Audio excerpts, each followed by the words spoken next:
Hola, ¿qué tal? Espero se encuentren muy bien. En esta ocasión vamos a ver el tema de descripción probabilística del flujo vehicular. Bueno, como sabemos, si en una vialidad hay una cierta intensidad de flujo, a esta intensidad de flujo corresponde un intervalo promedio, ¿no? Entonces, por ejemplo, si en una vialidad tenemos una intensidad de flujo de 1200 vehículos por hora, tendremos un intervalo promedio de 3 segundos. Sin embargo, este es el intervalo promedio, y los intervalos simples van a variar, ¿no? Habrá vehículos que pasen con un intervalo entre sí de 1 o de 2 segundos, otros que pasen con un intervalo de 4 y de 5.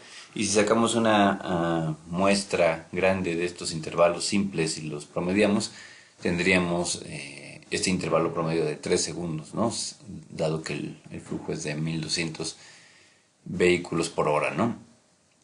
Entonces, esta variación que tenemos pues puede deberse a la simple aleatoriedad del tráfico, ¿verdad? Pero también podría ser que se debiera a ciertos fenómenos cíclicos como la formación de pelotones o que existe un semáforo en una vialidad, etcétera. Entonces aquí hay un concepto importante de entender que es el tráfico uniformemente distribuido en el tiempo. Un tráfico uniformemente distribuido en el tiempo no va a tener intervalos intervalos constantes, ¿no? Va a tener esta aleatoriedad en los intervalos de paso, en los intervalos simples de paso de los vehículos, pero sí la probabilidad de que un cierto número de vehículos aparezca en un momento en el tiempo es la misma a que ese mismo número de vehículos aparezca en algún otro momento de tiempo, ¿no? Es decir, no se identifican patrones, algún patrón de distribución de los vehículos en el tiempo. Entonces, por ejemplo, si analizáramos el flujo de vehículos que pasan inmediatamente después de un semáforo, estos vehículos no estarían uniformemente distribuidos en el tiempo, porque cuando está el semáforo en rojo esperaríamos que no pasen vehículos. Entonces la probabilidad de que pasen un cierto número de vehículos durante el periodo de rojo del semáforo es, es mucho menor, sería mucho menor que la probabilidad de que pase en los primeros segundos del verde. Y la probabilidad de que pase en los primeros segundos del verde una cierta cantidad de vehículos puede ser mayor a que pase en los últimos segundos del verde, ¿no? Porque en los primeros segundos del verde pasan más vehículos que al final, cuando la intersección no está saturada. Entonces, si existe un patrón cíclico de cómo pasan los vehículos por un cierto tramo de vialidad, entonces no podemos hablar de un tráfico uniformemente distribuido en el tiempo. Entonces sí lo podríamos tener, tal vez en una autopista, lejos de intersecciones semaforizadas o de intersecciones controladas de alguna manera, y demás de un carril, ¿no? Para que haya como libre rebase de los vehículos. Porque si pensamos en una carretera donde es difícil rebasar con un solo carril por sentido, normalmente detrás de un vehículo lento se empiezan a acumular vehículos más rápidos que quisieran pasarlo, que quisieran ir más rápido que él, pero que les cuesta trabajo rebasarlo, ¿no? Entonces no lo pueden hacer de manera inmediata, tienen que esperar, y ahí también se forman pelotones, ¿no? Entonces, grupos de vehículos que van juntos, y bueno, ya cuando los más rápidos pueden rebasar al lento, entonces ya se empiezan otra vez a distribuir mejor en el tiempo esta demanda, pero es muy frecuente que encontremos estos pelotones, ¿no? Entonces, es importante poder identificar cuándo se dan las condiciones para que haya un tráfico uniformemente distribuido en el tiempo y cuándo no. Conocer estos patrones de llegadas pues puede ser muy útil, porque hay fenómenos que se generan que pueden ocurrir de forma muy distinta dependiendo qué distribución tengamos. Si la distribución es uniforme, por ejemplo, pensando en un peatón que quiera cruzar la vía, vamos a necesitar intervalos más o menos grandes para que sea fácil cruzar una vía.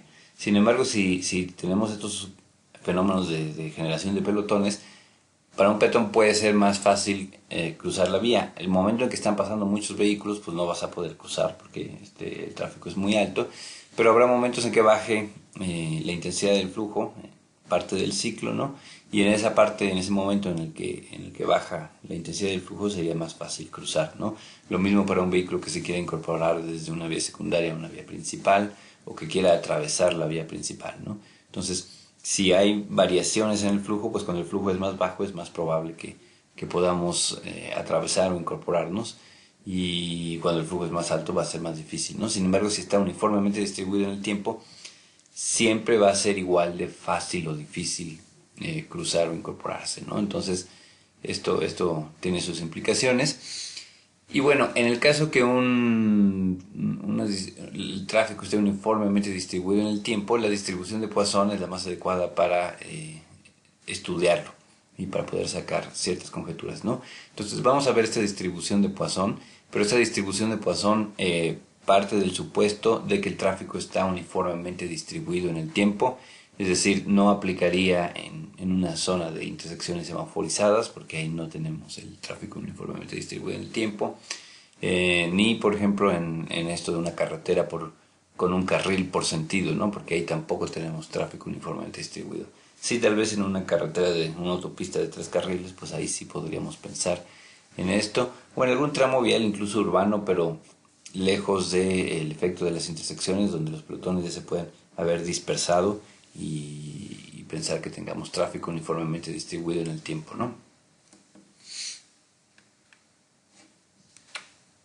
Entonces, bueno, espero haya quedado más o menos clara esta explicación. Aquí hay algunas condiciones más técnicas para que el flujo vehicular corresponda con una distribución de Poisson, ¿no? Nos dan estos tres requisitos.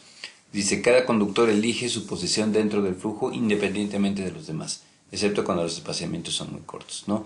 Es lo que hablamos, un vehículo rápido puede ir más rápido que vehículos que quieren ir más lento. Cada uno puede elegir independientemente del otro su velocidad y su posición en el flujo. Entonces, esto no se cumple en lo que decíamos una carretera de un carril por sentido, porque si te toca un vehículo lento adelante, entonces tú ya no puedes ir a tu velocidad deseada hasta que encuentres un momento en que puedas rebasar, ¿no?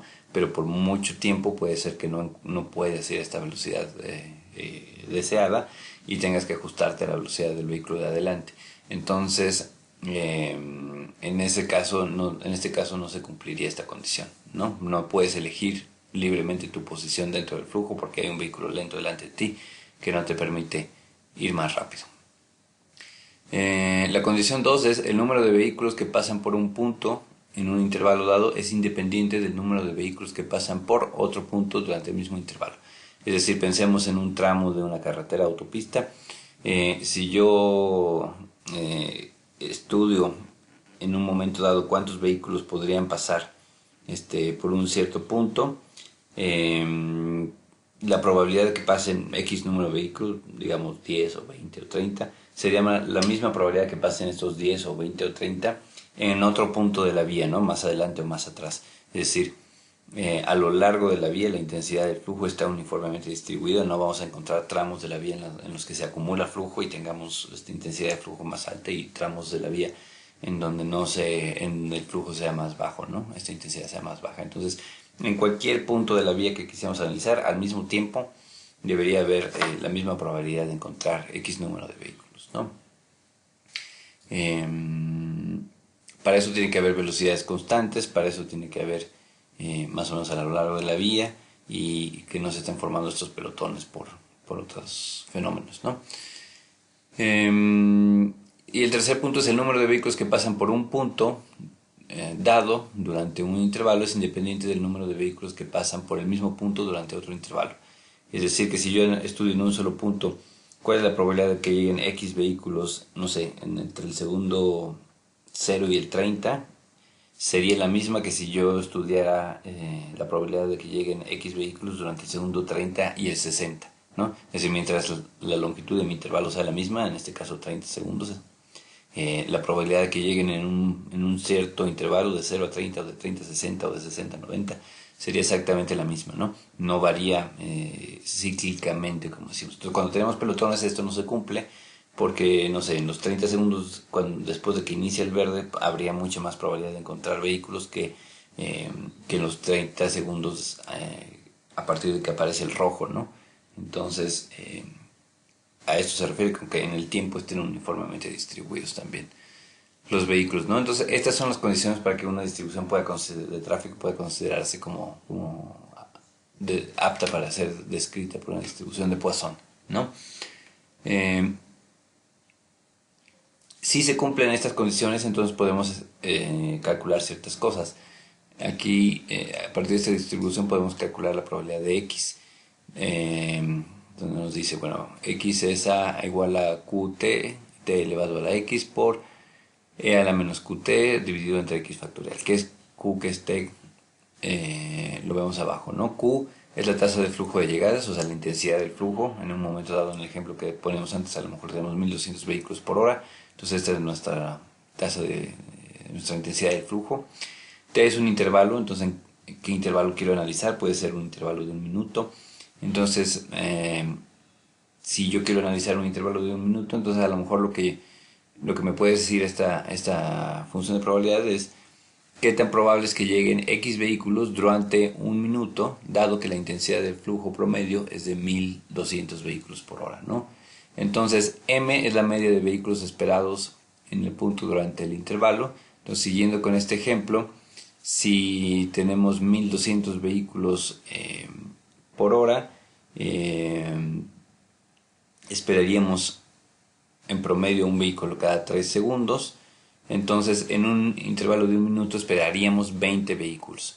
Ahora, ¿todos los minutos de la hora van a pasar 20 vehículos? Probablemente no. Habrá minutos, si yo cuento vehículos del minuto 0 al minuto 1, del 1 al 2, del 2 al 3, etc., probablemente no voy a encontrar 20 vehículos en cada uno de esos minutos, ¿no? Habrá algunos minutos en los que por cuestiones aleatorias lleguen 23, en otros van a llegar 19, pero si yo sacar el promedio de estos vehículos, de estos minutos va a ser 20, ¿no? Y la probabilidad de encontrar 20 en cualquiera de los minutos de la hora es la misma, porque no tengo formación de pelotones o no tengo otro tipo de patrones, ¿no?, que se generen. Entonces, aunque no siempre van a pasar 20 vehículos, la probabilidad de encontrar 20 sí va a ser siempre una constante, ¿no?, para cualquier minuto.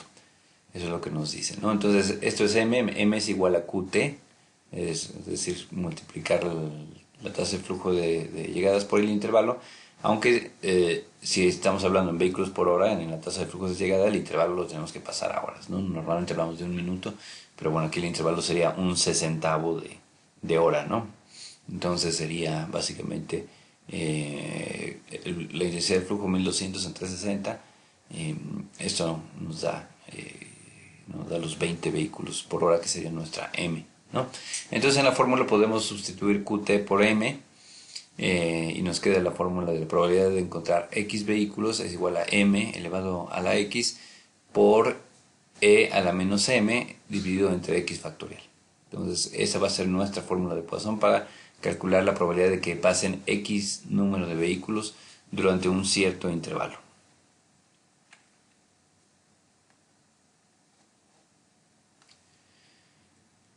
A partir de esta fórmula podemos calcular algunas otras. Por ejemplo, cuál es la probabilidad de que pasen 0 vehículos. Entonces sustituimos X por 0, la probabilidad de X cuando X vale 0. Y cualquier número elevado a la 0 nos da 1. Entonces Q por T a la 0 nos va a dar 1. Esto ya no tiene que aparecer. Y nos aparece nada más E a la menos QT, ¿no? O E a la menos M. También 0 factorial es 1, entonces dividimos entre 1, por eso nos queda E a la menos QT o E, que es igual a E a la menos M. Entonces la probabilidad de que pasen 0 vehículos en un cierto intervalo es E a la menos M. Entonces eso nos puede interesar, no sé, si pensamos que para cruzar una calle necesitamos 20 segundos, pues podemos calcular cuál es la probabilidad de que pasen 0 vehículos durante esos 20 segundos, ¿no? Y entonces encontraríamos la probabilidad en un momento dado de poder cruzar la calle, ¿no? Se me ocurre. Okay. Otra deducción que puede hacerse a partir de esta fórmula es decir, bueno, tenemos ya la fórmula para considerar la probabilidad de que lleguen 0 vehículos. Si no llegan vehículos en un intervalo T, entonces existe un intervalo H que es mayor o igual a t, ¿no? Esto en realidad es muy simple, pero a lo mejor aquí suena confuso al principio. Quiere decir, yo calculo la probabilidad de que en 3 segundos no pase ningún vehículo, digamos. Entonces, digamos que obtengo un 20% de probabilidades de que en 3 segundos no pase ningún vehículo. Si se dan cuenta, el hecho de que en 3 segundos no pase ningún vehículo quiere decir que el intervalo entre el vehículo anterior y el siguiente que va a llegar es de al menos 3 segundos, porque en 3 segundos no pasó nadie. Entonces el intervalo tiene que ser mayor o igual a 3. Entonces eso es lo que nos dice esta fórmula. La probabilidad de que un intervalo sea mayor a t es igual a también e a la menos qt o e a la menos m. Entonces, probabilidad de que el intervalo sea mayor o igual a t es igual a e a la menos qt, e a la menos m, que básicamente quiere decir lo mismo que la probabilidad de que pasen 0 vehículos, ¿no?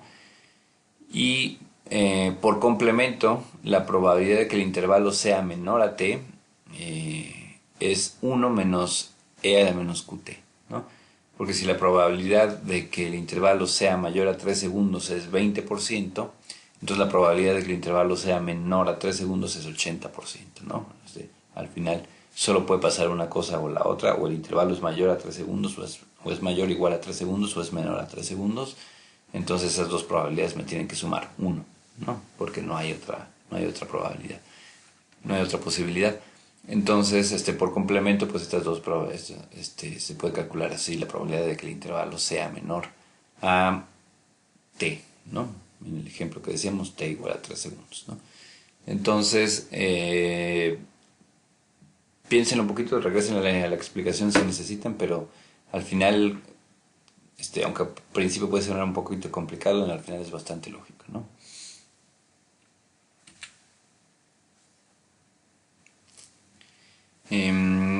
Finalmente también muchas veces vamos a querer calcular la probabilidad de que el número de vehículos que pasen sea menor o igual a un cierto número, ¿no? ¿Cuál es la probabilidad de que pasen 5 vehículos o menos?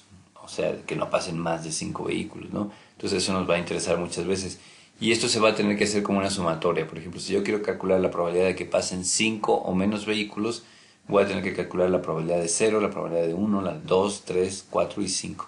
Y si esas probabilidades las sumo, voy a obtener la probabilidad de que pasen 5 vehículos o menos, ¿no? Entonces, si la probabilidad de 0 más la probabilidad de 1 más la probabilidad de hasta 5 me da 0.8, quiere decir que hay un 20% de probabilidades de que pasen más de 5 vehículos, ¿no? Porque sería el complemento. Entonces, abajo vemos la fórmula. La probabilidad de que x sea mayor a n es 1 menos la sumatoria que tenemos ahí, ¿no? Que al final no es más que probabilidad de 0 más probabilidad de 1 más probabilidad de 2 hasta n, ¿no? Ok. Entonces, también la fórmula se puede ver un poco compleja de entrada, pero el concepto creo que es sencillo. Entonces, vamos a ver en qué podríamos aplicar este tipo de probabilidades, ¿no? Que nos permite calcular. Entonces aquí tenemos un problema que nos dice cuál es la longitud requerida para un carril de acumulación, para una vuelta izquierda, ¿no? Para que en al menos un 90% de los casos la demanda no exceda la capacidad de este carril, ¿no? Considerando que se necesitan 6 metros por vehículo. Entonces nos muestran cuál es la demanda de esta vuelta izquierda. Tenemos una demanda de 180 vehículos por hora que quieren dar la vuelta izquierda. Tenemos una longitud del ciclo de semáforo de 90 segundos y nos preguntan, bueno, ¿qué tan larga tendría que ser este carril de acumulación para que en un 90% de los casos no se excediera la capacidad? Si lo quisiéramos diseñar para que nunca se excediera la capacidad, probabilísticamente tendríamos que prácticamente irnos al infinito, ¿no? Entonces, las probabilidades, la estadística que nunca nos va a asegurar, tienes un 100% de probabilidades. Eso en un fenómeno aleatorio nunca ocurre, pero sí podemos incrementar esa probabilidad lo más que queramos hasta donde sintamos que es adecuado, ¿no? Entonces en este caso nos están diciendo que en un 90% de los casos, 9 de cada 10 veces, no se exceda la capacidad del carril de acumulación. Si nos parece que esto todavía, si queremos ser todavía más exigentes, podríamos pensar en el 95, en el 99% de las veces, y calcular esta longitud. Evidentemente, mientras un mayor número de veces queremos, o sea, mientras más seguridad queramos tener de que no se va a exceder esa capacidad, pues más grande va a tener que ser este carril de acumulación, ¿no? Para poder estar seguros que en un 99% de los casos, por ejemplo, no se excediera la capacidad del carril. Pero vamos a resolverlo con 90, ¿no? ¿Cómo se resolvería esto? Entonces,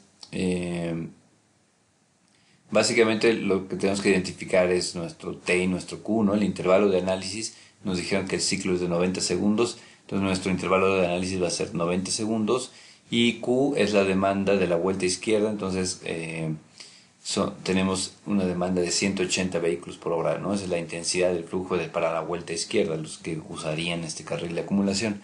Entonces M sería la cantidad de vehículos que yo esperaría normalmente en un intervalo de 90 segundos para esta vuelta izquierda, ¿no? Entonces M es igual a Q por T, entonces Q es 180, T es 90 segundos entre 3600, porque en una hora hay 3600 segundos, entonces tenemos que expresar el intervalo en horas para que se pueda multiplicar por vehículos por hora y nos quede ya en vehículos, ¿no? Entonces al final, cuando hacemos 180 por 90 entre 3600, nos da 4.5 vehículos. Entonces cada ciclo de semáforo, en promedio estaríamos esperando 4,5 vehículos. Obviamente no van a llegar 4,5, llegarán 4, llegarán 5, llegarán otro número. Pero en promedio obtendremos estos 4,5 vehículos por ciclo. Entonces, sin embargo, si diseñáramos un carril de acumulación para acumular 4,5 vehículos, es decir, nos están diciendo que consideramos 6 metros por vehículo, ¿no? Podríamos decir, bueno, 4.5 por 6 y nos va a dar que 27 metros. Podremos diseñar un carril de acumulación de 27 metros. Probablemente alrededor del 50% de las veces veríamos excedida la capacidad que tenemos, ¿no? Entonces, que se rebase la capacidad de un 50% de las veces no sería tan bueno, ¿no? Entonces vamos a calcular qué longitud tendría que tener para que no se exceda esta capacidad en un 90% de las veces. Y para eso utilizamos nuestra fórmula de probabilidad de x igual a m a la x por e a la menos m entre x factorial. Y hacemos esta tabla donde vamos a calcular las probabilidades de que lleguen primero 0 vehículos, la probabilidad de que llegue un vehículo, la probabilidad de que lleguen 2, etc. Entonces en la primera columna lo que estoy calculando con esta fórmula es la probabilidad de que lleguen 0 vehículos. Tenemos un 1.1% de probabilidades de que lleguen 0 vehículos. Luego calculamos la probabilidad de un vehículo, es 5%, la probabilidad de que llegue un solo vehículo durante este intervalo de 90 segundos es 5%, y así al principio van creciendo hasta llegar a la probabilidad máxima que la tenemos en 4 vehículos, ¿no? 4 vehículos tienen una probabilidad, que lleguen 4 vehículos en el intervalo de 90 segundos tiene una probabilidad de 19% prácticamente. Y luego empieza a bajar, ¿no? Entonces la probabilidad de que lleguen 5 ya es 17%, la probabilidad de que lleguen 6 es 12%, la probabilidad de que lleguen 7 es 8%, etc. Va bajando, ¿no? Aquí lo que nos interesa es la probabilidad acumulada, lo que decíamos de esta sumatoria de probabilidades. Entonces la probabilidad de que llegue 1 o menos es de 6%, porque la probabilidad de 0 es de 1 y la probabilidad de 1 es de 5, entonces la probabilidad de que lleguen 1 o menos es 6%. La probabilidad de que lleguen 2 o menos es de 17%. Etcétera, y rebasamos el 90% de probabilidades cuando llegamos a 7. Entonces la probabilidad de que lleguen 7 vehículos o menos es del 91.3%. Entonces, si diseñamos un carril de acumulación que tenga espacio para almacenar 7 vehículos, entonces el 91.3% de las veces no se vería rebasada la capacidad de nuestro carril de acumulación, ¿no? Entonces esto ya cumple con lo que nos estaban pidiendo de que al menos en un 90% de los casos la demanda no exceda la capacidad del carril. Entonces tendríamos que diseñar para cumplir con este requisito, tendríamos que diseñar un carril de al menos 7, que tuviera la capacidad para almacenar al menos 7 vehículos. Y fíjense, si nos lo hubieran pedido para que al menos en un 95% de los casos la demanda no excediera esta capacidad, tendríamos que habernos ido a diseñar uno de 8 vehículos, ¿no? Porque con 8, si cupieran 8 vehículos en nuestro carril, ya un 95.97, o sea, 96% de las veces no se rebasaría esta capacidad. Entonces, ¿cuál es la longitud de carril? Nos están diciendo que consideremos 6 metros por vehículo, entonces 7 por 6 nos da 42 metros que tendría que tener este carril de acumulación para un 90% de las veces no se exceda, ¿no? Si quisiéramos que fuera el 95% de las veces, entonces tendríamos que aumentar la capacidad, la longitud de carril de acumulación a 48 metros. Entonces, si graficamos esta distribución, la probabilidad de X de que aparezcan 0, 1 o 2 vehículos, la forma que tendría esta distribución de Poisson es más o menos la que vemos en la gráfica.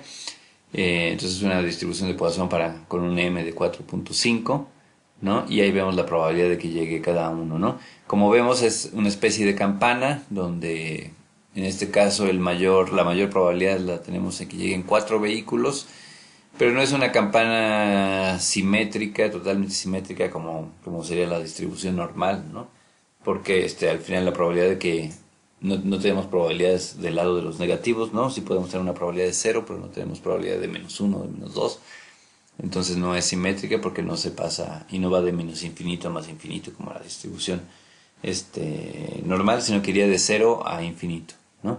Entonces tiene esta forma, se parece un poco en ese sentido que es una campana, pero no es simétrica y va de 0 a infinito. No nos vamos no podríamos calcular probabilidades de números infinitos, pero sí de cualquier número, por más grande que sea, del lado de los positivos podríamos calcular una probabilidad.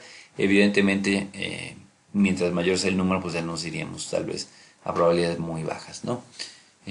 Pero esta es la forma que tiene la distribución de Poisson. Y bueno, para terminar un ejercicio de tarea, piensen en este caso, ¿no? 3 personas se encuentran esperando tomar cada uno su propio taxi en una esquina, ¿no? Entonces están formados esperando que llegue un taxi. Si en este punto, a esta hora del día, se espera un flujo de 16 taxis libres por hora, porque hay que considerar los taxis libres, ¿verdad? Un taxi ocupado no podría atender a la gente, con un patrón de arribos aleatorio, uniformemente distribuido en el tiempo, conforme a la distribución de Poisson. Entonces, ¿cuál será la probabilidad de que los 3 encuentren un taxi en los próximos 12 minutos? Entonces, piensen cuál es el intervalo de análisis. Está claro, ¿no? Aquí nos lo está diciendo en la pregunta. ¿Cuál es la intensidad del flujo? Y luego, ¿cómo hacemos esta pregunta? Podemos ir calculando la probabilidad de que lleguen 0 taxis, la probabilidad de un taxi o de 2 taxis. Pero ¿qué es lo que necesitamos al final, no? Nos están diciendo que hay 3 personas y nos están preguntando cuál será la probabilidad de que los 3 encuentren un taxi. ¿Ok? Entonces piensen cómo plantearlo. No es tan difícil en cuanto a operaciones, pero también hay que pensar bien cómo plantear este problema para poder resolverlo, ¿no? Entonces, por favor, resuélvanlo a mano y con una foto me lo comparten. Aquí lo vamos a dejar por hoy. Espero que se haya entendido bien este concepto y si no, ya saben, cualquier duda me la pueden hacer llegar. Cuídense, que estén bien.